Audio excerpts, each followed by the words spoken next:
네, 8월 31일 장 마감 후 방송을 시작하도록 하겠습니다. 오늘 나오신 분은 엄브렐라 리서치의 윤주호 대표님입니다. 안녕하세요. 안녕하십니까. 네, 오늘은 그래도 좀 다행히 시장이 따뜻한 모습을 보여줘서 이렇게 안도의 한숨을 쉬는 분들이 많을 텐데요.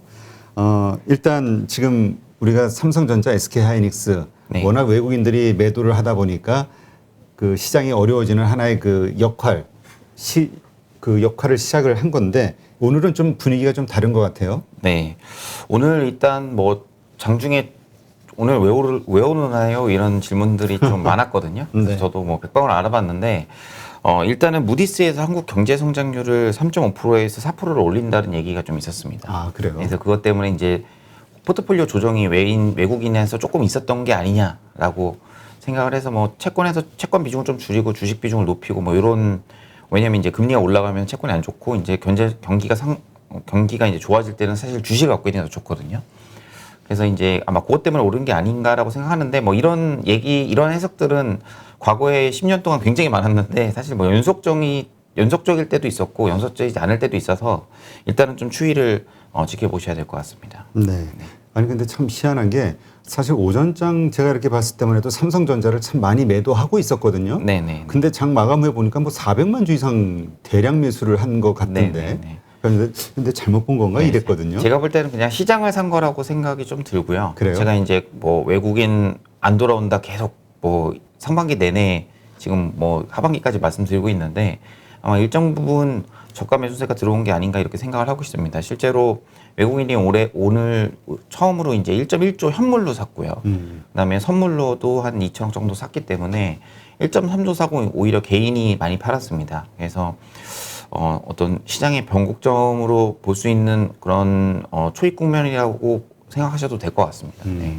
그러면 저는 이렇게 상황을 보면서 네. 다시 대형주가 좀 상승하는 어떤 시작이 되는 건가 이런 생각이 얼핏 들더라고요. 코스닥 개인들이 많이 사고 하는 거 보면서. 네.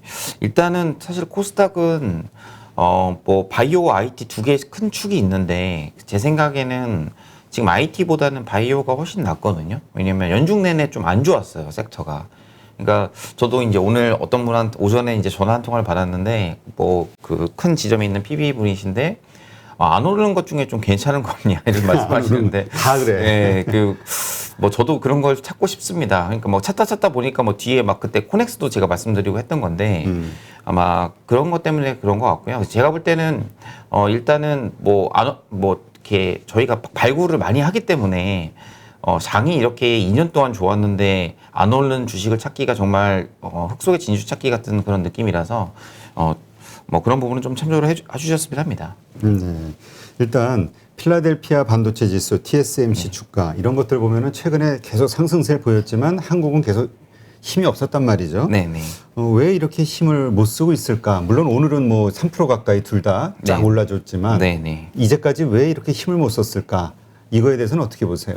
일단은 필라델피아 지수 관련해서는 필라델피아 지수에는 저희가 반도체 지수라고 얘기를 하지만 사실 그거의 업종은 제가 한번 설명드린 적이 있었는데 엔비디아가 제일 많고요. 소프트웨어 업종이 많습니다. 그러니까 외국인들이 봤을 때는 어떤 빅데이터, 그러니까 저희가 메타버스, 빅데이터, 메타버스 시대로 갔을 때 소프트웨어를 제일 중요시 여기잖아요. 근데 이제 소프트웨어이 가장 앞단이고 어떻게 보면 게임도 마찬가지고 그 뒷단에 들어가는 이제 서버에 이제 메모리를 구성하는 게 이제 하이닉스, 삼성전자 보니까 이제 반도체 지수나 이런 반도체 ETF, 글로벌 ETF에서도 비중이 굉장히 낮습니다. 삼성전자가 0.3% 제가 한번 소개해드린 적이 있었는데요. 그렇기 때문에 이제 뭐 그동안 뭐 많이 소외받았다고 봐야죠. 그래서 뭐 여기서 더 안 좋냐라고 보다는 어느 정도 지금은 많이 소외받았다 이렇게 말씀을 좀 드릴 수 있겠습니다. 그다음에 이제 TSMC는 오늘 뭐 뉴스가 나와서 삼성전자가 좀 오른 것도 있을 수도 있겠지만 일단은 최근에 반도체 가격을 20% 정도 올렸습니다. 맞아. 네. 자동차 반도체 가격 올렸다고 네네, 했죠. 올렸습니다. 전반적인 가격을 다 올렸고요. 전반적으로. 네, 전반적으로 다 올렸습니다. 그래서 자동차 같은 경우에는 이번 분기부터 바로 적용되고요. 그다음에 다른 반도체들은 이제 내년 1분기부터 이제 적용을 하게 됩니다. 어쨌든 뭐 주가에 있어서는 뭐 악재는 많이 해소가 된 그런 느낌이고요.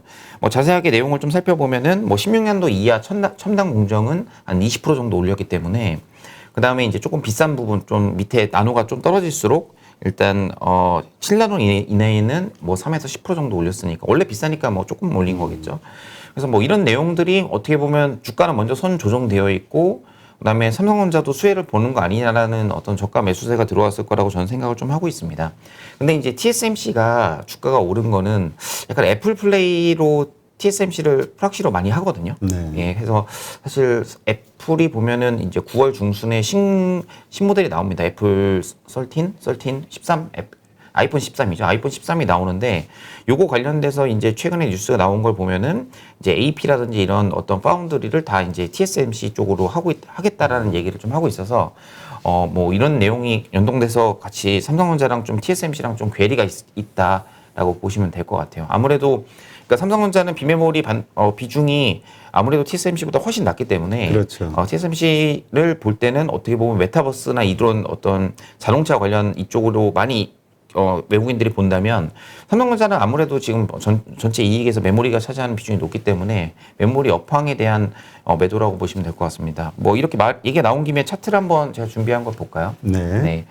뭐 반도체 아까 처음에 말씀하셨는데 반도체가 저희가 보면은 8월 11일부터 매도가 1.7조 정도 이상 나왔어요.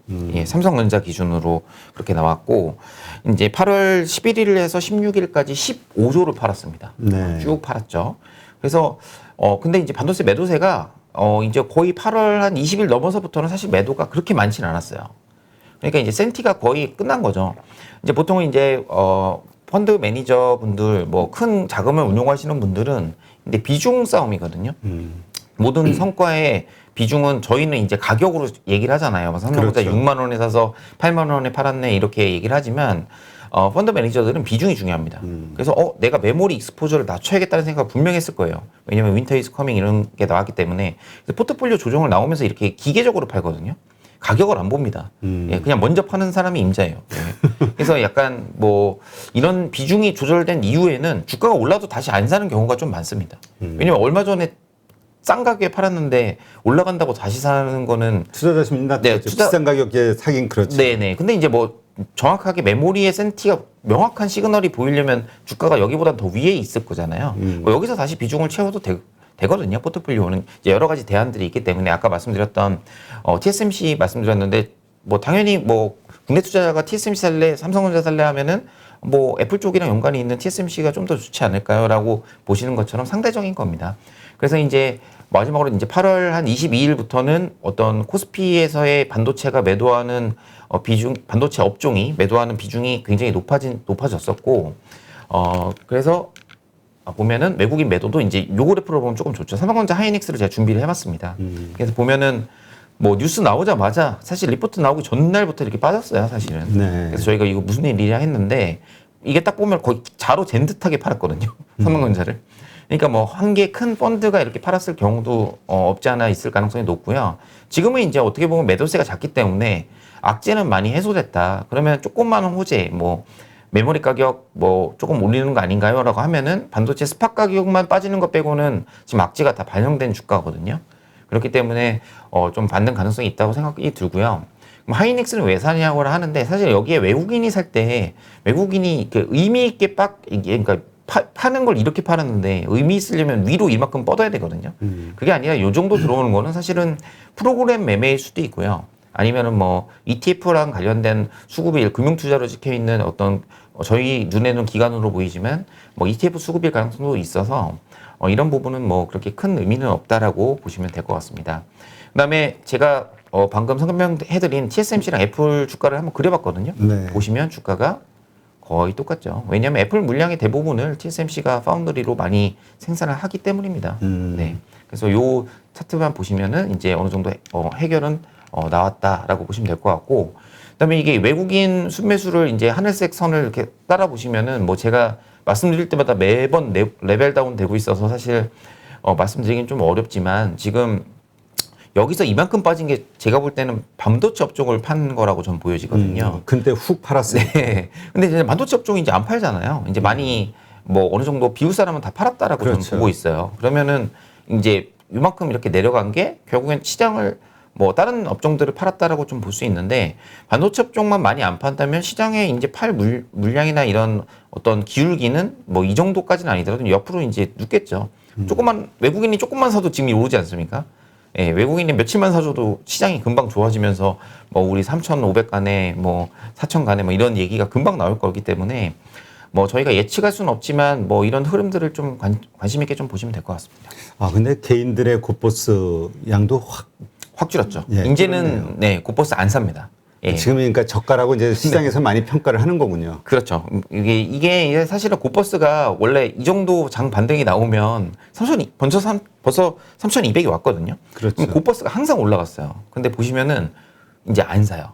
예. 그래서 저는 시장이 약간 저는 항상 보수적인 말씀만 많이 드리는데 뭐 지수로 봤을 때는 뭐 하방은 그렇게 없지 않나 이런 생각을 좀 들고 있습니다. 이런 포지션들을 외국인들이 다 봐서 파생을 짜거든요. 그래서 이런 부분은 좀 참고를 하시면 될 것 같습니다. 네, 알겠습니다. 하여튼 이제 외국인들의 매도는 거의 클라이막스는 지났고 바닥 다지기 정도 우리가 이 정도 구간으로 이해를 하면 되겠네요. 이제는 반등을 좀 매수를 기대해 볼 수 있는. 네. 제가 2주 전에 한번 와서 말씀드렸을 때 낙폭과대가 제일 좋을 거다. 주식 비중 좀 줄이자라고 말씀드렸는데 반등 나올 때 그동안 소외했던 업종으로 많이 로테이션이 됐습니다. 그래서 사실 지금 전망이 조금 그렇게 큰 의미는 없는 게 한 주간 색깔이 바뀌거든요.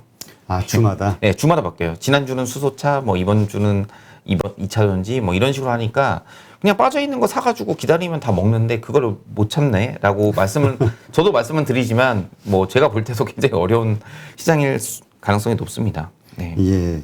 자, 지금 사실 시장을 주도하는 건 외국인이기 때문에 네. 외국인이 사는 종목을 사고 팔면 같이 팔고 이렇게 하는 게 가장 안전한 투자 아니냐 이렇게 생각하는 분들이 늘고 있거든요. 네, 이 네. 부분은 어떻게 보세요? 일단 외국인이 사는 거는 되게 명확해요. 예. 왜냐하면 제가 외국인이 어떻게 사는지에 대해서 말씀을 좀 드리면 제가 커버했었던 회사 중에 NHN 한국사이버결제라고 있습니다. 제가 16,000원에 커버를 한 기억이 있는데 그게 19년인가 19년이었던 것 같아요. 근데 그때 한창 저도 이제 계산을 애널리스트 때 이제 계산을 해보면은 한 25,000원까지는 갈 수 있겠다 이런 생각을 좀 했었거든요. 근데 이제 외국인이 25,000원에 방문한다고 하더라고요. 그래서 근데 그 외국인이 물어본 게 어떤 거였냐면 한국 투자자들은 이제 탐방을 가면 진짜 뭐 재무제표에 있는 구석탱이 있는 어떤 일회성 비용부터 어떤 뭐 회사의 어떤 일회성 뭐 영업의 손익이나 이런 거 아니면 뭐 회사가 앞으로 나올 일회성 손익 같은 것까지 다 꼼꼼히 챙겨보는 스타일인데 이게 뭐 보편적입니다. 근데 외국인들은 와가지고 어떤 걸 물어봤냐면 가버넌스, 저희가 이제 지배구조 어떻게 돼 있냐, 뭐 ESG 어떻게 돼 있냐, 예를 들어 지금으로 치면 요즘은 ESG가 필수기 때문에 뭐 그런 것만 물어보고 그냥 가셨다고 하더라고요. 그러고 나서 이제 뭐 이미 공시가 다 나온 내용이기 때문에 뭐 캐피탈이라는 큰 펀드가 그냥 쭉 사가지고 그냥 거기서 5만 원까지 그냥 따블이 났거든요. 그러니까 저도 올라가면서 그냥 계속 바라만 보고 있었습니다. 왜냐면 아래쪽에서 맞췄는데 위에 올라가면 이게 그러니까 멀티플을 그냥 확장시켜 버렸거든요. 근데 그 외국인들이 국내에 와서 투자할 때 하는 스킴 중에 하나가 뭐냐면 자기네들이 한번 성공했던 사례를 공부를 많이 해요. 그 다음에 한국에 와서 그걸 똑같이 합니다. 예, 그게 이제 보면은 지금 방금 말씀하신 외국인이 계속 사는 업종들이 뭐가 있었냐면 2차 전지예요. 예, 2차 전지를 계속 샀고요. 그 다음에 핀테크.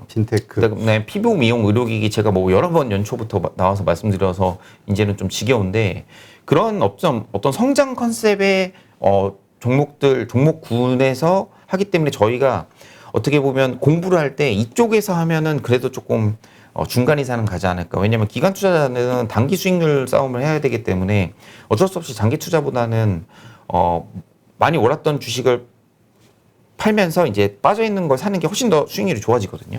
예, 그건 어쩔 수 없습니다. 그거는 펀드 매니저들의 숙명이기 때문에 어쩔 수 없고 이런 패턴들을 좀 기억해 두시면 될 것 같고요. 그래서 옛날에 한국의 KT나 뭐 SK텔레콤 지금 상장 같은 거 할 때 외국인들이 엄청나게 많이 들어왔거든요. 그게 왜 그러냐면 자기네들이 이제 이머징 국가에서는 통신이 무조건 먼저 발전한다는 걸 알아요. 그래서 지금 보면은 뭐 베트남 같은 거 통신사 상장할 때 외국인들이 거의 아도 찍었거든요. 뭐 이런 아도? 죄송합니다. 뭐, 편집해 주세요. 대량 매집했다. 편집 부탁드리겠습니다. 라이브인데 무슨 편집이다. 죄송합니다. 네. 그래서 좀 친근감 있지 않나요? 네, 아니, 오랜만에 듣는 얘기 좋아요. 네, 죄송합니다. 그래서 이제 뭐 이렇게 물량을 많이 실었다라고 보시면 될 것 같아요. 그러니까 결국엔 외국인 입장에서는 자기네들 사례에서 됐던 거가 지금 해외 같은 경우에는 제가 그때 소프트웨어 업종을 말씀드렸었잖아요. 네. 그게 이제 인력 싸움을 하는 이런 데서는 어떤 인건비가 올라가면서 결국 이 사람들이 부가가치를 많이 창출하거든요. 그게 지금 한국으로 치면은 플랫폼 기업들입니다. 소프트웨어 업종 기업들이고 이런 기업들을 한국 사람들은 이제 밸류에이션만 보고서 이제 조금만 올라가면 팔죠. 그렇죠. 예, 다시 빠지겠지 하면서. 근데 외국인들이 계속 삽니다. 그래서 이런 업종들을 좀 관심 있게 좀 보시면 될 것 같습니다. 네. 네. 그러니까 하여튼 현재까지는 하여튼 작년에도 많이 올랐을 때 이렇게 보면은 외국인들이 산 어떤 종목들이 가장 수익률이 높았던 데이터가 나왔죠. 네, 네. 예, 하여튼 외국인들이 우리가 인정할 수밖에 없는 건 가장 큰 세력이라는 거. 네. 힘 있는 세력에 붙어야 네. 돈을 벌 수 있다. 참 씁쓸하긴 한데. 네. 그런데 어쨌건 지금 이런 가운데서도 이제 개별단에서는 중소형주 이 단에서는 제약바이오가 지금 네, 불타오르는 것 같죠. 네, 네, 네. 그동안 정말 침체돼 있었다가. 네네네. 제약바이오 개별로 많이 오르긴 했습니다만 섹터로 보면 연중 내내 꼴찌입니다. 지금도. 그 아직도. 네네. 그래서 제가 이제 경기 개선이 오히려 안 되면 제약바이오로 봐야 된다 이렇게 말씀을 드렸잖아요. 왜냐면 그냥 저희가 주식 투자하면서 꿈 없이 주식을 사는 사람은 사실 없습니다. 예, 막 진짜 지루한 종목을 사는 사람보다 뭐 분석을 한 종목보다 사실은 내가 좋아 보이는 종목을 사게 되는 거예요. 왜냐면 그게 주식시장이고 그렇게 하다 보니까 이제 제약바이오 업종이 만약에 경기 개선세가 둔화되고 시크릿컬이 안 되면 제약바이오가 다시 올라가게 돼 있거든요. 그렇죠. 그래서 저는 이제 저희 연말 되면서 또 이제 대주주 이슈가 있겠지만 올해 내내 아직도 빠져 있는 게 제약바이오가 대주주 이슈에 영향을 받을 가능성은 저는 없다고 봅니다. 근데 네. 보통 대주주 이슈로 10억 대주주 이슈로 이제 매각을 하는 사람들 네네네. 이게 보통 중소형주에 몰려 있다 이런 얘기를 많이 하잖아요. 그래서 이쪽에서 많이 나올 것 같은데 제약바이오가 아무래도 중소형주가 대부분이지 않나요? 제가 오늘 오전에도 전화 한 통화를 받았는데 자기 뭐 A라는 종목에 제약바이오 들고 있는데 어떻게 할까요?라고 물어보셨어요. 제가 뭐라고 말씀드렸냐면 그냥 그거 들고 있으시라고 말씀드렸어요. 왜냐하면 손실폭이 20%래요. 연초부터 계속 들고 있었는데 그 얘기 뭐냐면 대주주가 이제 회피하려면은 먹은 걸 팔아야 되는데 먹지도 않고 수익도 안 난 거는 수익이 안 났습니다. 뭐 세금 낼 것도 없거든요. 물론 뭐 대주주가 넘어서는 물량들은 처분을 해야겠지만 수익 났을 때 이제 빨리 처분하는 거지 그게 뭐 단기적으로 매물이 나올 게 없어서 오히려 IT 부품주나 아니면 제약바이오들 저희가 전통적으로 좋아했던 중소형주들은 뭐 연말 돼서 대주주 이슈에는 그렇게 크게 영향을 받지 않을 것 같습니다. 네. 네. 자, 그러면 제약바이오 가운데서도 네. 우리 지난 시간에도 좀 얘기했지만 여러 좀 네. 나눌 수 있잖아요. 네. 신약 네. 개발 쪽이 있고 그다음에 백신 네. 이쪽이 있고 그다음에 이제 코로나 그 백신 개발하는 네. 그다음에 백신이 아니라 저 뭐죠? 그 치료제 진단제. 진단제. 그다음에 네네. 요즘 각광받은 게 치료제 쪽이고. 네네네. 자, 이러한 것들이 한 번에 같이 오르는 것인지 아니면 요것도 섹터 내에서 이렇게 순환매가 일어나는 것인지. 완전히 제가 볼 땐 섹터 그러니까 군만 같은 거고요. 제약바이오는 완전 개별주입니다. 예. 그래서 저희가 SK 바이오사이언스가 올라갈 때의 로직과 그게 올라간다고 해서 뭐 물론 비슷한 것들이 올라가긴 하는데 저희가 대형주 기준으로 본다면은 뭐 SK 바이오사이언스 한번 올랐잖아요. 네. 네. 그래서 뭐 다시 올릴 수는 있겠지만 뭐 제가 볼 때는 뭐 모멘텀이 어느 정도 없어졌다라고 생각이 좀 들고 있고요. 삼성 바이오로직스도 이제 JY께서 딱 나오시면서 바로 급락하는 거 보면서 이게 이것 때문에 올랐었구나 이렇게 판단을 했고 그래서 저는 좀 많이 쉰 그 제약바이오 업종을 좀 요즘에 관심을 좀 보고 있습니다. 뭐 그 녹십자라고 투자분들이 가장 그 싫어하는 종목 중에 하나죠. 가장 피본 종목이라고. 네, 뭐 녹즙이 나왔다 이 주식 갖고 있다가 뭐 이런 얘기를 그러니까 전문 투자자들이 제가 만나는 제가 커뮤니케이션하는 투자분들의 개인보다는 제가 이제 자산가나 이런 분들 중에서 녹십자 좋아하는 분 딱 한 분 있거든요. 네, 지금 제 주변에 한 명 있습니다. 예, 그만큼 이제 투자들이 뭐 싫어하는 종목 군의 하나인데 얼마 전에 드디어 팩트가 나왔어요. 사실 이 회사가 보여준 게 없거든요. 매일매일 이제 이 회사가 이제 DP라고 하는 어떻게 보면 약물의 원료 재료를 갖고 와서 이제 드럭 프로덕트라고 하는데 이제 뭐 약병에 담는 그런 거죠. 예, 그런 공정인데 사실 이것도 고도의 기술이 필요합니다. 한국이 되게 이런 걸 잘하거든요. 예, 그래서 요거를 계약이 나올 것이다 안 나올 것이다 이런 얘기가 작년부터 계속 있었어요. 그래서 사람들이 뭐 양치기 손해 아니냐 이런 얘기를 하고 뭐 애널리스트 분들도 많이 힘들어하시고 이랬던 종목인데 얼마 전에 공시가 하나 나왔습니다. 공시 나오고 주가가 안 올라오길래 제가 좀 이상하다고 생각했거든요. 저는 왜냐하면 얀센이랑 공급 계약 사실이 있냐라고 조회 공시가 나왔는데 아니다라고 얘기 안 하고 이거는 진행 중이다, 그러니까 협의 중이라고 얘기가 나왔어요. 그럼 좋은 공시인데. 저는 제가 볼 때는 그날 주가가 많이 오를 거라고 저는 생각했는데 오히려 주가 안 오르더라고요. 그냥 그래 이때라도 빨리 팔자 약간 뭐 약간 그런 느낌을 뉴스에 팔자. 근데 이제 뭐 올라야지 세론인데 조금 오르긴 했었거든요.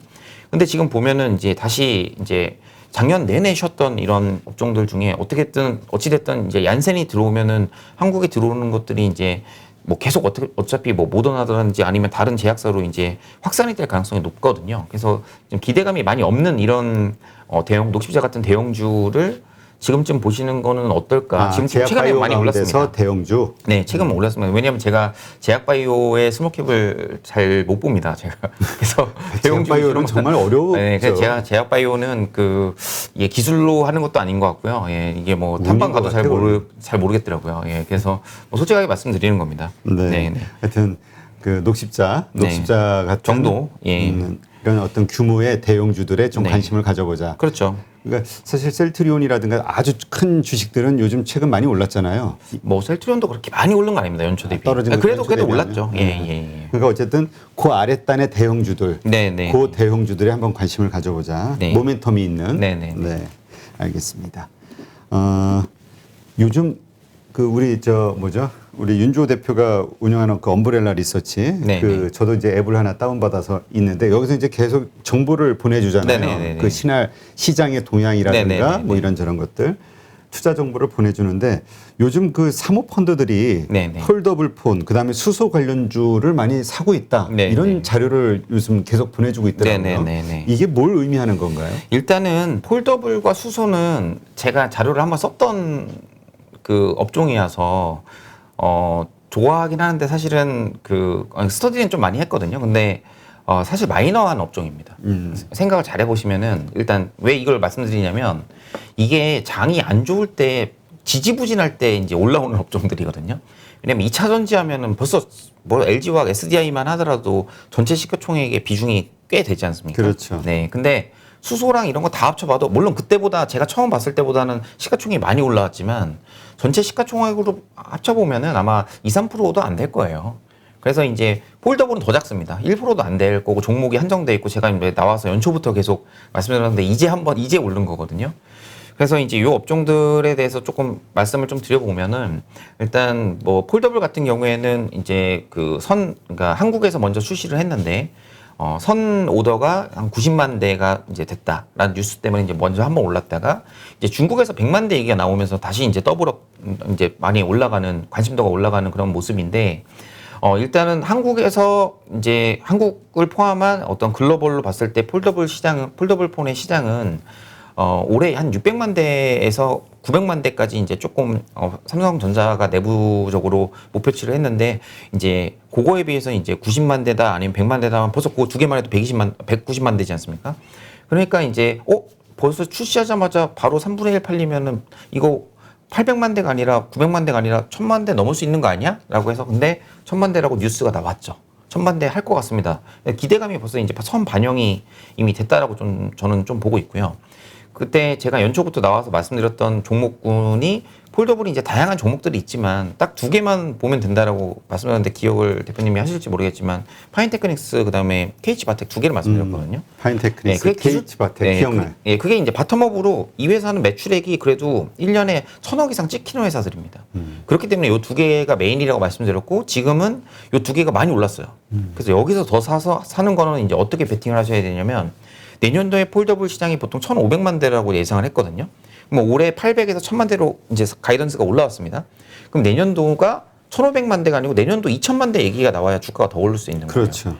그리고 이제 한 가지 생각하셔야 되는 게 그러면 이렇게 되면 이 회사들 분기 실적 되게 좋을 거 아니에요라고 하지만 분기 실적 나오기 전에 피크가 나옵니다. 예, 왜냐하면 시장에서 다 알고 있잖아요. 그렇죠. 왜냐하면 이 회사가 실적 좋다는 걸 알고서 지금 반영을 한 거기 때문에 주가가 피크가 예, 된다. 3분기 때 뭐 예를 들어서 파인테크닉스 기준으로 2분기 때 60억이 잘 나왔고 3분기 때 뭐 저는 100억 받는데 지금 이제 당연히 이 정도 분위기면은 150억 충분히 나올 수 있거든요. 근데 이제 주가가 올랐잖아요. 실적은 잘 나오는데 주가가 올랐기 때문에 어느 정도 여기서 사시는 거는 좀 무리가 될 수 있고, 사실 제 주변에 IT를 잘 하시는 분들은 뭐 단기적으로 뭐 그동안 오래 들고 있었고 뭐 올해 내내 안 되다가 이제 딱 지금 올랐으니까 어떤 차익 실현 좀 하고 이제 좀 많이 빠져 있는 거, 예를 들어서 뭐 갤럭시 폴드 3 이제 저희가 좌우로 하는 거, 요거는 마이너한 모델입니다. 전체 폴더블에서 30%가 요거 좌우로 하는 거고요. 저희가 가장 인기 있는 게 뭐죠? 제트 플랩이죠. 예. 위로 나도 그게 헷갈려가지고 네네. 나는 그 양쪽으로 이렇게 그거를 생각했는데 네네. 이게 아니더라고요. 아, 이겁니다. 위아래로 하는 제트 플립이 디자인이 너무 이쁘게 나오고 액세서리가 너무 잘 나와서 이제 여자분들 중심으로 선풍적인 인기를 하고 있고요. 그다음에 이 제트 플립 이제 저희가 펜으로 쓸 수 있는 거, 이번에 노트 라인을 아예 없애버렸고 얘네가 노트 라인 대신에 아예 폴더블을 런칭했기 때문에 저는 사실 잘 될 거라고 봤는데 주가는 연초부터 계속 안 좋았다가 8월 한 달 만에 다 올랐습니다. 그래서 어느 정도 이제 좀 순환매격에 이제 이런 대장주 2개 오르고 나머지 종목군에서 이제 저희가 뭐 아이디어를 잘 찾거나 리포트를 잘 봐서 이렇게 올릴 수가 있겠더라고요. 뭐 UTA 같은 것도 오늘 유치하는 업체인데 삼성에는 안 들어가지만 중국 쪽 때문에 이제 오른 것 같고, 이제 이런 키 맞추기가 어느 정도 진행이 됐거든요. 그래서 2주 동안 올랐습니다. 그래서 요 정도면은 어느 정도 섹터 순환매가 또 나올 수 있고, 그러면 저희가 내년 뭐 지금 단계에서 말씀드리는 거는 요거를 잘 봐두셨다가 주린이 분들은 다음에 폴더블에 나 투자해야지, 어떤 긍정적인 뉴스를 보면서 이게 지금이 타이밍인가 비중을 늘려보자라고 할 때 요 2종목부터 먼저 보시면 돼요. 네, 그래서 그게 이제 원래 대장주가 먼저 오르거든요, 항상. 그렇죠. 그다음에 이게 두 개가 대장주니까. 맞습니다. 예, 대장주가 그러고 먼저 빠집니다. 예, 그래서 수소에 있어서는 뒤에 말씀드리겠지만 상하프론테크가 대장이거든요. 예. 그 힌지, 네. 힌지가 가장 중요하잖아요. 네. 힌지를 생산하는 곳이 어딘가요? KH바텍입니다. KH바텍. 네. 그렇군요. KH바텍은 이제 이렇게 할 때 이제 저희가 경첩이라고 하죠. 한국말로 하면 경첩입니다. 근데 거기를- 지금 힌지와 관련해서는 세계에서 유일한 곳이라고 들은 것 같은데 또 다른 경쟁 업체들이 있나요? 지금 경쟁 업체들이 뭐 중국에도 있습니다만 지금 삼성에 납품을 하는 게 중요한 거죠. 그렇죠. 예, 삼성에서 해야 뭔가 우리가 검증이 된 네, 거고. 삼성은 현재까지 독점입니다. 네, 그렇기 때문에 뭐 이 주식은 사실 되게 무거워. 파인테크닉스가 연초 대비 지금 200% 올랐거든요. 많이 올랐네. 네, 근데 이제 KH바텍은 딱 8월 달만 올랐어요. 그래서 약간 레거드를 좋아하시는 분들은 이제 레거드라고 하면 이제 주도주 말고 약간 2등주 좋아하시는 분들이 있거든요. 이제 그런 분들이 이런 걸 좀 보시면 되는데, 어찌됐든 지금 어느 정도 가격이 저는 반영이 좀 됐다라고 생각을 좀 하고 있습니다. 그래서 지금은 이제 좀 차익 실현할 때고 네, 네. 나중에 이제 가격이 좀 많이 조정이 받게 되면 그때는 이제, 왜냐면 보니까 중국에서도 지금 상당히 돌풍을 일으킬 것 같은 조짐이 보인다 이런 뉴스가 나오던데요. 그렇죠. 그러면 다시, 근데 이게 이제 제가 말씀드리는 거는 IT 부품단에서의 분석을 말씀드린 거고요. 이제 뉴스를 잘 보셔야 되는 게 이제 이게 소비재로 바뀐 거예요. 이거는 사실 이걸 보시는 주린이 분들하고 저는 이제 회사의 뭐 어떤 기술적인 부분이나 이런 부분은 제가 지금 보시는 분들보다 더 잘할 수 있지만, 이 업사이드는 사실은 이제는 시장이 결정하는 거거든요. 그래서 뭐 예를 들어서 지금 1000만 대 얘기까지 나왔기 때문에 올해 만약에 1200만 대다 얘기 나오면, 뉴스가 나오면 다시 또 주가가 오를 수도 있습니다. 그래서 그런 부분, 이제 소비재로 바뀌었기 때문에 이제 저희가 어떻게 보면 자기가 실제로 써보신 분들은 약간 베팅을 또 하실 수도 있거든요. 아마 저는 안 쓰기 때문에 써보신 분들은 나 이거 한 1500만 대, 그러니까 여기서 한 50%는 더 갈 것 같은데 이러면은 이제 실제로 주가가 그렇게 움직일 가능성이 높아서 이제 안전마진이 있는 구간은 제가 끝났다는 거고요. 막 이런 얘기하면 또 막 팔고서 오르면 또 막 그럴 수 있기 때문에, 네, 일단 어느 정도의 뭐 비중은 조금씩, 뭐 그때 제가 한번 말씀드린 적이 있는데 주린이 분들이 100을 사셨어요. 근데 파인테크닉스가 사자마자 50%가 난 거예요. 엄청 해군이잖아요. 근데 팔기 싫어요. 대부분 다 안 팝니다. 그렇죠. 더 오를 끝까지 것 갖고 같으니까. 있는데, 그때 제가 뭐라고 말씀드렸죠? 이걸 10등분해서 10번에 나눠서 팔자. 오늘 진짜 팔기 싫으면은 정말 10분의 9를 남겨놓고 10분의 1만 먼저 파는 겁니다. 그 다음에 빠지면 빠졌으니까 하나 더 팔아요. 그 다음에 10분의 1 팔고, 그 다음에 오르면 또 올랐다고 10분의 1 팔고, 나중에 이렇게 해서 누적을 보면 평균 주가가 단가. 많이 빠질 때는 이게 보호가 많이 되거든요. 그래서 수익을 챙기는 건데, 이게 이제 펀드 매니저들이 맨날 하는 방법입니다. 분할 매수, 분할 매도. 기관 투자자들이 하는 네네. 것이. 살 때 뭐 한 번에 사는 경우도 있긴 한데, 이게 살 때는 조금 빨리 사는, 그러니까 모멘텀이 발생되면 빨리 사야 되거든요. 그러니까 이제 들어 올리면서 주가를 들어 올리면서 사지만, 팔 때는 야금야금 팔아요. 티 안 나게. 티 안 나게. 예, 그 기관 투자자들이 원래 그렇게 팔기 때문에 맨날 이렇게 분할해서 파는 겁니다. 네. 알겠습니다. 네. 자, 그러면 폴더블 폰과 관련해서 참 근데 많은 분들은 워낙 그 뭐 500만 명이라니까 이렇게 되면 삼성전자가 확 올라줘야 되는데 이런 생각을 하지. 이 밑에 단에서 이거 예. 이게 중소형도 이거 네. 이런 생각을 할 거예요. 저도 뭐 밑에 단에만 주로 보고 있으니까 뭐 사실 삼성전자를 올려드리고 싶네요. 저도. 예. 아니 올릴 개인적으로. 수만 있다면요. 예, 네. 그러면 어마어마한 자본가신데. 아닙니다. 네. 자, 그럼 수소 관련주 한번 볼까요? 참 네. 뜨거웠죠? 네, 수소도 사실은 저는 사실 얼마나 알려졌냐를 많이 보거든요. 그러니까 투자자분들이 이제 저한테 이렇게 여쭤보실 때 저는 사실은 뉴스가 이미 다 나온 것들은 다 반영이 많이 됐다라고 좀 보고 있어요. 그래서 수소도 어떤 때 주가가 딱 올랐었냐면 저희가 장이 반등 나올 때 수소가 제일 먼저 올랐습니다. 그래서 이거 왜 오르지라고 저도 이제 체크를 좀 해보니까 뭐 이미 다 지금 알고 계시는 8월 7일 날 글로벌로 현대차 그룹에서 이제 수소 관련된 컨퍼런스를 개최를 하는 거죠. 그다음에 수소 모빌리티 관련된 정부 협의체가 그 다음 날에 또 나옵니다. 그러니까 이제 모멘텀이 있으니까 주가들이 움직인 거죠. 그래서 그때 제일 먼저 움직인 게 이제 주도주를 보셔야 되는데 이제 폴더블은 파인테크닉스가 대장이라고 보시면은 수소 관련해서는 상하프론테크가 항상 대장입니다. 네, 상하프론테크는 이제 연료전지에 들어가는 멤브레인 필터를 하는 회사인데 이 회사 2분기 실적도 괜찮게 나왔거든요. 근데 뭐 주가 상승은 사실은 2주 만에 다 끝났죠. 예, 뭐 제가 자꾸 끝났다는 표현을 하는데 더 갈 수 있습니다. 더 갈 수 있지만 어느 정도 반영이 많이 됐다라고 생각이 되고 있어요. 그래서 저희가 요즘에 뭐 그 전문 투자자를 하시는 분들이 이제 K세론이라고 하는데 8월 7일 날 뭐 저희가 예상했던 것보다 더 큰 호재가 없으면 그때 차익 매물이 나올 수 있고요. 사실 제가 볼 때는 이제 벌써 이제 숨고르기를 막 하고 있죠. 그렇죠. 예, 바닥에서 올라올 때는 되게 세게 올라옵니다. 그러니까 제가 설명을 좀 드리자면 상하프론테크가 세게 올라오고 제가 이제 지난주에 두산퓨어셀이나 이런 것들이 이제 제 모델에 나왔거든요. 그래서 보니까 두산퓨어셀, 효성첨단소재, 효성중공업 다 수소 관련된 밸류체인들인데 얘네들은 안 올랐던 거예요. 그러니까 이제 최근에 얘네들 많이 올랐습니다. 그렇죠. 바닥에서 한 10%, 15%씩 올랐거든요. 그래서 이런 업종군을 전체 보실 때는 상하프론테크가 언제 차익 실현은 계속 지금도 나오고 있습니다. 근데 이제 아마 모멘텀이 있으니까 계속 주가는 버틸 가능성이 높은데 만약에 그날 이후 8월 7일 날 뭘 했는데 저희 시장의 기대치가 막 요만큼인 것 같은데 이거보다 조금 뭐 그냥 평범한 수준에만 얘기를 했다. 그러면은 차익 실현이 좀 세게 나올 수도 있죠.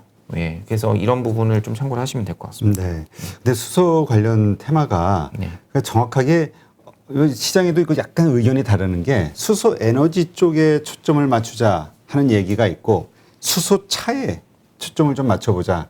그래서 뭐 현대로템이라든가 현대모비스 같은 경우는 참 미미하지만 그래도 좀 있었잖아요. 힘이. 네, 네. 그러나 에너지 다른 쪽들 뭐 이런 쪽은 또 좀 셌고 네. 이 부분을 좀 어떻게 이해해야 될까요? 우리가 핵심을 핵심은 다 보셔야 됩니다. 둘 다. 네네. 에너지 왜냐하면 쪽하고. 수소차랑 수소 에너지를 준비하는 게 그때 이제 제가 2018년도 1월에 처음 이쪽을 봤을 때는 그때는 차를 가지고 이제 인프라 정도만 생각을 했거든요. 왜냐하면 그렇죠. 수소차랑 이 수소 인프라는 뗄래야 뗄 수 없는 관계입니다. 왜냐하면 저희가 LPG 차가 보급되는데 거의 20-30년 걸렸을걸요. 이렇게 충전소를 까는 것 때문에. 그럼 결국에는 이 충전소는 그럼 누가 깔죠? 정부가 깝니다. 그렇죠. 예, 그러면 정부가 또 지원이 있어야 돼요. 그러니까 결국에는 정부가 근데 지원을 하려면 예를 들어서 정부가 자기 돈만 다 쓸 수는 없잖아요. 그러니까 이제 시킵니다. 한국가스공사나 아니면 대기업들한테 이제 너네도 같이 컨소시엄에서 해. 그러니까 일본이 이거를 2019년도에 하는 걸 보고 제가 이제 한국도 비슷하게 가지 않을까라고 생각을 해서 지금은 사실은 이제 다양한 쪽에 공부를 해놔야 됩니다. 제가 이제 뭐 엊그저께도 제가 유튜브를 한번 오랜만에 업데이트를 해보려고 봤더니 뭐 막 그런 거를 밸류체인들을 굉장히 상세하게 애널리스트 분들이 정리해서 다 올려놓으셨더라고요. 그래서 그런 걸 한번 보시면 거기에 나와 있는 대장주들이 또 있습니다. 뭐 효성중공업, 뭐 효성, 뭐 첨단소재, 그다음에 내일 이제 상장하는 게 있죠. 저희 9월 1일 날 일진 하이솔루스라고 있어서 요게 좀 핫하면 아마 시장에서 못 사실 것 같아요. 제가 볼 때는 뭐 따상이 오랜만에 나오지 않을까 생각이 좀 드는데 요게 나왔는데 다른 종목들이 빠진다. 수소 쪽이 빠진다. 그러면은 8월 7일보다 더 차익 실현이 먼저 나올 수 있다는 점을 제가 먼저 미리 말씀을 좀 드리겠습니다. 네. 근데 지금 현대차 그룹 같은 경우가 사실 수소차 이쪽 뭐 수소차 에너지 하여튼 이 수소 산업에 정말 많이 투자를 하고 있잖아요. 전체 계열사들 골고루 해가지고. 그런데 현대차 주가는 참 안 움직여요. 왜냐하면 오히려 많이 빠졌지 계속. 일단 현대차가 전체 친환경차 비중은 5% 정도 되고요. 거기서 또 수소가 차지하는 게 수소보다는 전기차가 훨씬 더 많습니다. 자동차가 어떤 공장을 지을 때는 보통 10만 대를 기준으로 하거든요. 공장 하나를 지으면 10만 대, 20만 대 뭐 이렇게 합니다. 그러면은 그 10만 대가 넘어서지 않으면은 사실 이익이 안 나요. 그러니까 수소가 이제 쭉 가지 않고 보면은 그러니까 2차 전지는 쭉 갔잖아요. 저희 작년부터 보면 시계열로 보면 갔는데 당연히 실적이 나오니까 간 거고요. 수소차 같은 경우에는 사실 실적이 뒷받침이 안 되죠. 왜냐하면 부품 주고 그다음에 2차 전지는 사실 마진율이 굉장히 높아서 실적이 어마어마한 실적이 찍혔는데 수소차는 그렇게 나오려면 현대차가 먼저 나오거든요, 실적이. 그러니까 그렇지. 이제 사실 그걸 가지고 현대차를 올리기에는 어렵기 때문에 전체 이익 비중에서 아직도 이익이 안 납니다. 그렇기 때문에 수소 부품주를 볼 수밖에 없다라고 저는 생각을 좀 들고 있고 어떻게 보면 이게 사실 개인 투자자나 아니면 기관 투자자나 거의 비슷한 동등한 싸움을 하기 때문에 오히려 수소 섹터를 공부해놓고 폴더블 마이너한 섹터를 공부해놓고 이게 어떻게 흘러가는 거를 계속 관찰하는 것도 중요한 투자 포인트가 될 수 있을 것 같습니다. 네. 그 현대모비스가 1조 넘게 그 수소전지 공장을 뭐 만든다, 투자를 한다 이런 얘기가 나왔잖아요. 네네, 뉴스가. 맞습니다. 이거를 우리가 의미 있게 봐도 될까요? 우리가 예전에 뭡니까 그 2차 전지 그 전기 배터리 2천지 이쪽에 어떤 초기 정도로 우리가 봐도 되는 것인지. 일단 시장은 초기이기 때문에 뭐 뉴스 자체는 굉장히 긍정적이고 상하프론테크가 1.2조 나오자마자 그 다음 날부터 올랐거든요. 그러니까 현대모비스가 오른 게 아니고 생각해 보시면 연료전지를 1조 정도 이상 해서 캐파를 증설할 때 그럼 여기에 뭐가 들어갈까라고 보면은 일단 상하프론테크가 국산화에 성공을 했기 때문에 얘네들 것도 이제 쓸 수 있을 것이다라는 걸 미래의 성장성을 다 땡겨가지고 밸류에이션을 지금 준 거거든요.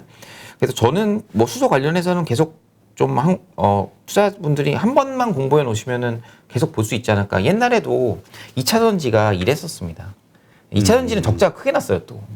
수소차들 지금 수소 부품주를 보시면은 수소 부품을 하는 업체들은 뭐 일단 자동차 부품주를 하고 있기 때문에 실적 적자가 크게 안 나죠.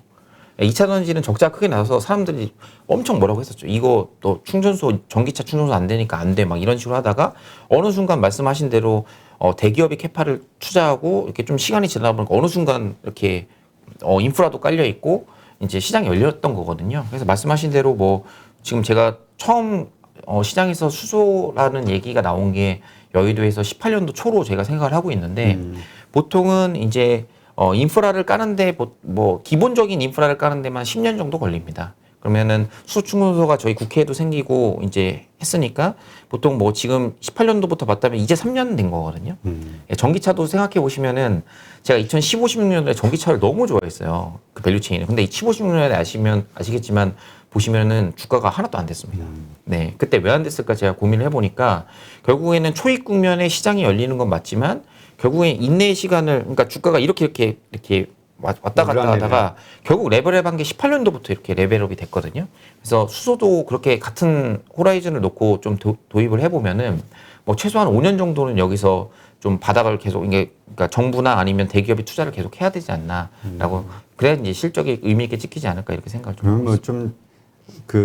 너무 큰 기대를 현재 단계에서는 하기에는 좀 이르다. 이렇게 좀 생각해도 되겠네요. 그렇죠. 2차 전지는 뭐 1년 내내 오를 수 있었다라고 하면은 이제 수소차나 이런 것들은 실적이 뒷받침이 안 돼 있으면은 일단 뭐 1년 내내 오르는 것보다는 그냥 1년에 한 두세 달은 항상 오를 수 있는 그러니까 이게 퐁당퐁당해서 근데 이제 수소차가 오를 때를 제가 분석을 좀 많이 해봤거든요.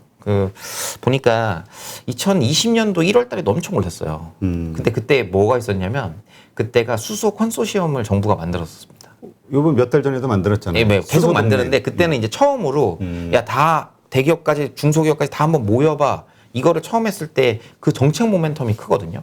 그렇기 때문에 숫자가 안 나올 때는 결국 뭘 봐야 되느냐면 탑다운으로 정책을 많이 보실 수밖에 없습니다. 그래서 지금 정부 아까 말씀드린 게 8월 8일 날 이제 수소 모빌리티 관련해서 정부 협의체가 생기기 때문에 뭐 주가가 나쁠 것 같지는 않은데 이미 뭐 계속 오르고 있어가지고 아마 장이 만약에 오르는 것처럼 또 오르면은 또 순환매가 나거든요. 네. 2주 동안 많이 오른 거 팔면서 빠져있는 2차 전지를 사서 오히려 저는 가격적인 메리트는 뭐 삼성 SDI나 이런 것들이 지금 좀 최근에 많이 눌려 있어요. 그래서 뭐 2차 전지 쪽 눌린 게 지금은 조금 더 오히려 역발상으로 저희가 매수해야 되는 게 아닌가 생각을 좀 해보고 있습니다. 알겠습니다. 일단 수소전지는 시간이 필요하다. 네. 그리고 수소전지 이슈 때문에 조금 조정을 받고 있는 그 2차 전지 여기에 이제 좀 관심을 가질 필요가 있다. 오히려 지금 네네. 네, 이렇게 생각할게요. 자, 이제 리오프닝주를 사야 된다 이런 얘기가 몇 달 전서부터 나오기 시작했는데 네. 지금은 위드 코로나 그러니까 결국 뭐 같은 얘기일 수도 있지만 더 적극적인 단계잖아요. 그렇기 때문에 지금은 그 리오프닝 때 관심을 받았던 그런 주식들 이거를 지금 담아야 된다 이런 얘기도 있는데 이 부분은 어떻게 보세요? 일단은 약간 그 미국의 리오프닝 주랑 한국의 리오프닝 주는 조금 성격이 틀리죠. 미국은 백신이 이미 보급이 완료가 된 상황이라 그렇죠. 활동이 자유로운 거고 한국은 지금 그 4단계를 함에도 불구하고 이제 확진자가 계속 나오고 있거든요. 그래서 저희는 이제 백신 보급이 되는 상황입니다. 예, 그래서 이제 저도 이제 이제서야 겨우 그 백신을 맞게 되는데 어찌됐든 이렇게 맞게 되고서 이제 정부가 어떻게 이제 보겠죠. 이제 정부의 저희가 2차 접종까지 접종률이 올라가면 정부가 이 정도면은 우리 좀 정상적으로 오픈 그냥 해도 괜찮지 않을까? 뭐 해외여행 갈 때 이렇게 뭐 2주간 격리하는 거 없애면 되지 않을까? 이런 의사결정들을 좀 하게 됩니다. 근데 이제 단기로는 이제 추석 전후가 좀 가장 피크 위험할 때거든요. 그냥 가족끼리도 모이고 막 하기 때문에 이동도 많고. 그래서 이제 그때 이제 어떻게 정부 정책이 좀 바뀌지 않을까. 요게 끝나고 나면 추석 위기를 넘기고 나면 정부 정책이 어떤 해외여행을 열어준다든지 해주지 않을까라고 해서 기존에 저희가 알고 있는 거죠. 저도 이제 나와서 여러 번 말씀드렸지만 뭐 카지노, 여행, 뭐 엔터는 뭐 이미 따르게 실적이 나와서 움직였고 뭐 면세점 뭐 이런 것들 말씀드렸는데 지금 사실 시장에서 제일 관심 있는 거는 항공입니다. 항공. 예. 그래서 지금 나 딴 거 다 필요 없고 나 그냥 열리기만 하면 나 해외여행 가고 싶어. 비행기 탈래? 예. 지금 보니까 제가 이제 유튜브 다른 거 이렇게 좀 보다 보니까 여행 유튜브에 해외 가서 이렇게 여행 가신 분이 있더라고요. 예. 그래서 그러니까 이게 제가 볼 때 백신을 맞아서 뭐 그게 가신 건지 아니면 근데 제가 딱 그 영상을 보면서도 굉장히 좀 부럽다는 생각을 좀 많이 했거든요. 그래서 이러한 여행이 열렸을 때 이제 이제 기사를 좀 해석을 좀 하셔야 됩니다. 예를 들어서 근거리만 여행을 열어준다 하면 이제 제가 FSC 풀 서비스 캐리어는 이제 대한항공, 아시아나항공이 멀리 열어줬을 때 가장 수혜가 본다라고 말씀을 드렸고 LCC 같은 경우는 근교가 열려야 됩니다. 근데 베트남이랑 말레이시아나 이런데 특히 말레이시아랑 필리핀 지금 코로나가 굉장히 심하거든요. 예, 그래서 이쪽을 열어줄 리가 없어요. 그렇게 되면 이제 LCC가 조금 안 되게 되는 거죠. 그렇죠. 예, 그러면은 화물은 이미 있고 그 다음에 멀리까지 열릴 수도 있으니까 뭐 예를 들어서 멀리 그 남미나 이런 데까지 뭐 갔을 때 정부가 좀 제한을 풀어준다든지 협약을 맺어가지고 여권 백신 여권 같은 걸 해가지고 뭐 그런 어떤 것들이 나오게 되면 가장 수혜보는 게 결국엔 대한항공, 아시아나항공 이 두 가지이기 때문에 투자자분들이 그래서 좋아하시는 것 같아요. 근데 대한항공은 뭐 연중 내내 플레이를 많이 했었잖아요. 저희가 그렇죠. 쭉 뻗진 못했지만 계속 박스권을 움직였습니다. 왜냐면 화물 이슈 때문에. 뭐 저도 여러 번 말씀을 드렸고 이제 관심 있어 하시는 게 이제 아시아나는 시가총액이 대한항공 대비해서 10분의 1인데 뭐 시장 점유율로 보면은 싼 거 아닌가? 이런 생각들 때문에 하는 거라서 그래서 이제 애널리스트 분들이 이런 건 좀 맞추기 좀 어려워요. 왜냐면 금호그룹 이슈도 있고 하기 때문에 이거를 얘기했다가 혹시 거래 정지되면 어떡하지? 그러니까 리스크는 있잖아요. 지금 네네. 자본에 대한 리스크, 증자. 그래서 오히려 사는 분만 사가지고 이제 이게 혼자 좀 슈팅을 한 것 같습니다. 아시아나 항공도. 그렇다면 지금 아시아나 그러니까 좀 맘 놓고 투자하기는 아직은 좀 불확실한 종목으로 우리가 아시아나 항공을 좀 봐야 될까요? 뭐 대한항공, 아시아나항공 둘 중에 뭐 아시아나항공이 좀 많이 올라가지고 대한항공이 좀 낫지 않을까라고 저는 생각을 좀 하고 있고요. 뭐 이거는 근데 제가 말씀드린 건 막 이거를 막 한 종목만 딱 투자해서 이거를 50% 먹어야지 이런 게 아니라 그냥 포트폴리오 중에 하나는 무조건 가지고 있으셔야죠. 그러니까 제가 종목을 한 종목만 가지고 장기적으로 가져갈 걸로. 그럼 10종목 중에 제가 성장주를 8종목을 하고 그다음에 이거는 사실 성장주일 수 있는 어떤 매크로 주식이거든요. 그러면 이게 정부가 언제 열어줄지 모르기 때문에 이제 뭐 이런 기대감에 지금 기관들은 어떻게 보면 포트폴리오에서 되게 뭐 간단하게 말씀드리면은 반도체 메모리를 줄였기 때문에 이 남은 돈으로 그럼 위드 코너라주를 조금 편입을 해놓자 이런 느낌으로 지금 최근에 스위칭이 일어났다라고 보시면 될 것 같습니다. 알겠습니다. 하여튼 리오프닝주 위드 코로나 시대에 가장 탑픽으로 볼 수 있는 거는 항공주다 이렇게 생각하는 게 좋겠네요. 네. 자, 현재 일단 뭐 9월 시장 옵션 만기일도 내만여의 날도 있고요. 뭐 여러 가지 있단 말이에요. 저 9월 FOMC 회의에서 뭔가 테이퍼링 그 스케줄이 나오지 않겠냐 이런 얘기도 있고 어떻게 보세요? 전반적인 시장의 흐름을. 일단은 뭐 저는 뭐 계속 좁은 박스권이라고 생각이 좀 들고 좁은 있고요. 박스권. 뭐 종목장 얘기는 제가 2달째 말씀드린 것 같은데 같은 업종 내에서도 수익률이 너무 틀립니다. 그래서 사실 이렇게 빨리 움직이는 게 회사의 펀더멘탈이 움직이는 거 아니거든요. 이제 그러니까 올라갈 때 설명은 펀더멘탈이 좋아졌다고 얘기하지만 그 대표님도 사업을 해보셔서 아시겠지만 회사의 펀더멘탈이 뭐 큰 계약권이 나오지 않는 바이오 이런 거 빼고는 거의 비슷합니다. 사실 그렇죠. 일주일이나 2주나 뭐가 확 달라지는 건 확 없죠. 달라지는 거 이렇게 천천히 좋아지는 거죠. 그리고 정책이 바뀌어도 실적은 천천히 올라갑니다. 그래서 여기서 저희가 이제 가져야 될 마음가짐은 나는 어떻게 투자해서 수익을 계속 낼 수 있을까라는 자기의 스타일을 찾아야 된다고 제가 지난번에 말씀드렸는데 그걸 찾으셔야 될 것 같고 사실 미래를 예측하는 게 지금은 사실 큰 그렇게 의미는 없다라고 좀 저는 보고 있어요. 왜냐하면 나오는 뉴스 하나만 가지고 이게 완전 주가가 바뀌어 버립니다. 그러니까 없었던 신성장 산업이 생겨나는 경우도 있고요. 뭐 그런 일례로 이제 보면은 어제 갑자기 아이폰이 이제 저궤도 위성 관련돼 가지고 이제 풀 서비스 캐리어 그러니까 이제 그 뭐 통신사를 이용하지 않고서도 인공위성 저궤도 인공위성에 통신을 되는 거를 아이폰 그 13에 탑재하겠다는 얘기가 나오자마자 어떤 생각이 제가 딱 들었냐면 제가 이제 애널리스트 처음 시작할 때 첫 종목이 인텔리안테크였거든요. 인텔리안테크 네. 오늘 상승 잘했죠. 네, 근데 어제 이미 오늘 리포트가 나오긴 했지만 어제 그 뉴스가 나오자마자 다 인텔리안테크를 사였어요. 그리고 하나 시스템이 원앱이라는 데를 지분을 3,500억을 지분 투자를 했었거든요. 이 원앱이 아까 말씀드렸던 저궤도 위성, 에리오라는 저궤도 위성을 운영하는 업체입니다. 그 두 개의 연관고리를 공부를 이미 해놓으셨다면 뉴스가 나올 때 이거는 이렇게 되니 이거는 전혀 시장에서 몰랐던 거거든요. 아무도. 예, 왜냐하면 모를 수밖에 없죠. 애플이 뭔가 하는 거를 뭐 저희가 전문 투자자나 기관 투자자라고 해서 먼저 알 수가 없거든요. 이걸 보고 주가에 반영을 되어 있는데 이게 스터디가 많이 돼 있구나 이런 생각이 제가 좀 들더라고요. 그래서 애널리스트 보트는 하루나 이틀 있다 나오고 뉴스 나오면 그날 주가가 먼저 떠버리는 이런 게 되기 때문에 이런 연습을 좀 계속 해놓으셔야 됩니다. 근데 요즘 제가 기관 투자자나 아니면 자산가 좀 돈이 많으신 분들이 말씀하시는 게 주식하기 좀 힘들다라고 말씀하시는데 왜 그러냐면 사이즈가 커지면요.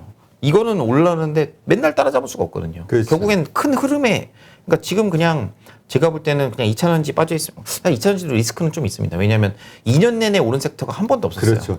보통 우리 한국 시장은 2년 2년이 맥스입니다. 2년이면 무조건 그게 이제 올 한 추석 오면은 이제 2차전지 어떻게 될까? 저도 2차전지를 나쁘다고는 생각 안 하는데 어떤 리스크가 있을까 계속 생각을 해보거든요. 이제 그런 어떤 전반적인 큰 자산을 갖고 있는 분들이 포트폴리오를 짤 때 지금 시장은 이렇게 움직이거든요. 뉴스로. 그러니까 큰 흐름을 알고 싶지만 큰 흐름을 지금 다 100% 맞출 수 있는 사람은 없습니다. 예, 그래서 이제 하나하나 보시면서 그냥 생각을 조정하는 그런 투자법을 좀 익숙해지셔야 된다라고 좀 생각을 좀 하고 있고요. 중기적으로 이제 제가 좋게 보는 거는 그래서 상장 주식 중에 오른 거 뭐가 있냐라고 막 말씀을 많이 하시는데 제가 아무리 찾아도 뭐 조금만 괜찮아서 좀 이렇게 파보려고 하면 그냥 리포트 나오고 그냥 막 쫙 갑니다. 네, 애널리스트 분들 굉장히 열심히 일하시더라고요. 그래서 뭐 그다음에 뭐 조금 괜찮은 거 뭐 있다고 하면 요즘에 제가 블로그 보면서도 진짜 깜짝 놀라거든요. 이분들은 진짜 전업으로 하시는 분들인가. 왜냐하면 그분들의 좋아서. 그러니까 그분들이 좋아서 분석해서 올리시는 그 내용의 퀄리티나 아니면 적절한 어떤 시기라든지 뭐 어제 밤에는 제가 위메이드 보고서 블로그 보고서 깜짝 놀랐거든요. 서버 내용을 애널리스트처럼 적어서 블로그에 새벽에 올리시더라고요. 그래서 제가 그걸 딱 보고서 와 진짜 깜짝 놀랐는데 이러한 어떤 시장의 변화를 바로바로 캐치를 하고 이거 그러면 좋아요? 팔아요? 이미 물어보실 때는 많이 늦었습니다. 그래서 이제 리포트를 많이 보시고 공부를 많이 하시고 이게 누적이 돼요. 그러니까 나 저거 안 샀으니까 나 저 인텔리안테크 뭐 인공위성 저거 올랐으니까 나 공부 안 할 거야. 근데 주가는 언제든지 빠지고 산업은 방향성이 있기 때문에 또 이슈가 되거든요. 그렇지. 예, 그럴 때 저희가 또 이게 싸졌다라고 생각되면 리포트를 보고 왜 이게 이렇게 빠졌는지 그거를 분석하신 다음에 사시면 되는 거기 때문에 이런 연습들을 주니님 분들이 계속 하셔야 되고 그 기관 투자분들도 보시면은 여러분들 보면은 그 영화 같은 데랑 조금 영화에서는 약간 좀 극화시킨 게 좀 있는데 막 모니터 막 8개 같은 거 막 보고 막 장중에 막 그 소리 지르진 않습니다. 요즘에 다 다 언택트 시대라서 옛날에 뭐 영화 보면 뭐죠? 자, 거기 어쩌고 저쩌고. 네, 그 월스트리트 옛날에 네, 했던 거고 월스트리트 요즘은 영화. 다 전산 컴퓨터로 버튼 누르면 다 매수 매도가 나가거든요. 그걸 보면서 이제 장중에 계속 이제 막 이렇게 흐름을 쫓아가려고 보는 거예요. 예. 그렇게 많이 공부를 하셨던 뭐 10년, 20년 경력에 가지신 분들도 새로운 게 계속 나오기 때문에 이게 이렇게 되니까 생각을 보정하고 이거 내가 잘못 생각하고 있었구나. 이런 연습들을 계속 좀 하셔야 됩니다. 예를 들어서 오늘 뉴스가 나온 거를 뭐 바로바로 이제 좀 말씀을 드리면 서울시에서 20만 개 그 전기차 충전기를 깐다라는 뉴스가 나왔습니다. 사실 지금은 이제 2차 전지가 잠깐 그 소재랑 이제 어떤 저희가 세트라고 하죠. SDI 이런 게 잠깐 쉬는 동안에 뭐가 움직였냐면 전기차 충전소 같은 애들이 움직였어요. 수소도 똑같이 충전소가 그러니까 수소차가 움직이면 나중에 충전소도 움직이거든요. 똑같은 로직으로 오늘 서울 20만 기를 만든다라고 딱 뉴스 나오니까 바로 원익PN이가 자회사가 전기차 충전기를 하는데 거기서 주가가 그래서 막 올랐었고 그다음 저희가 뭐 이미 제가 한두 번 정도 말씀을 드린 것 같은데 코넥스의 시그넷 EV라는 종목이 있습니다.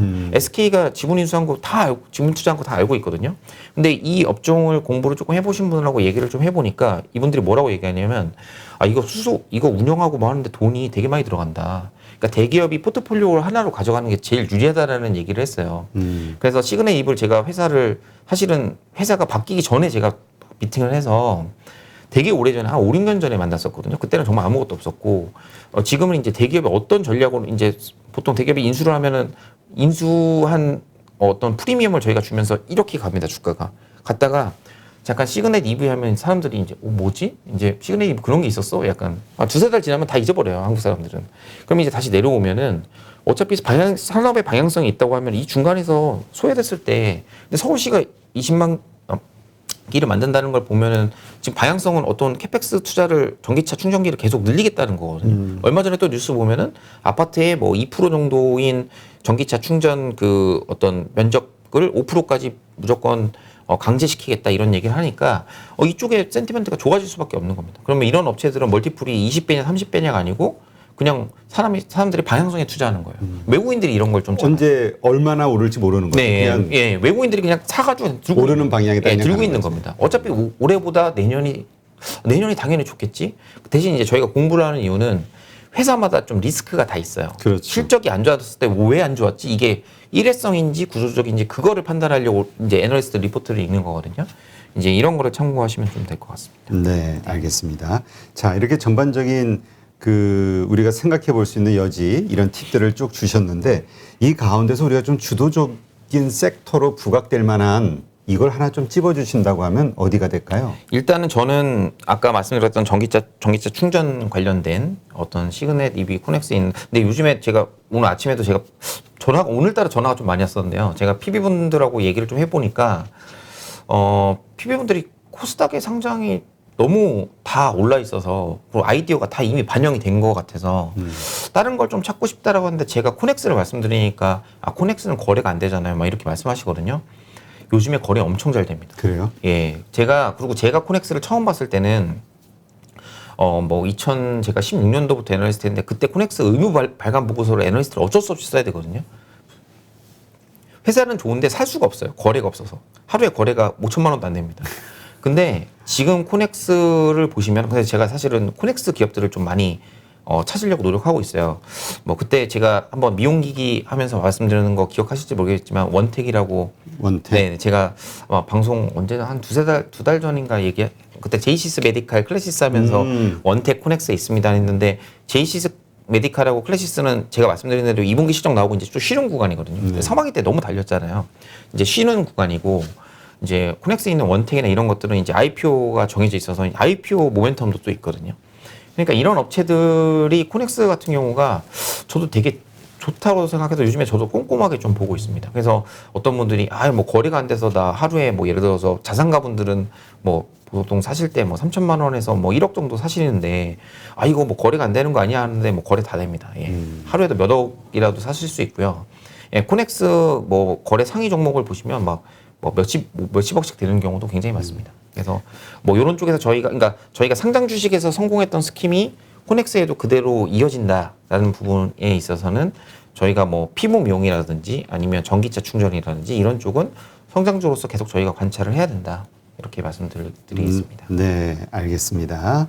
하여튼 오늘 그 전반적인 시장 그 다음에 앞으로의 방향성 이런 것들에 대해서 한번 살펴봤는데 지금 여기에 상당히 많은 투자의 아이디어가 포인트를 알려주신 것 같아요. 들으신 분들이 얼만큼 캐치해서 그걸 이제 자기 것으로 삼을지 이거는 이제 조금 더 공부를 하셔야 되겠지만 네, 하여튼 오늘 정말 좋은 인사이트 이렇게 해주셔서 고맙습니다.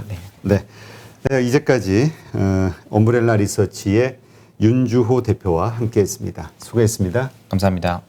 네, 오늘 하루도 고생 많으셨고요. 이렇게 좋은 그 상승하는 날들이 좀 이어지면서 시름이 깊었던 우리 주린이 분들의 마음이 좀 펴지셨으면 좋겠다 이런 생각이 되고 또 내일도 기대를 해봅니다. 수고 많으셨습니다.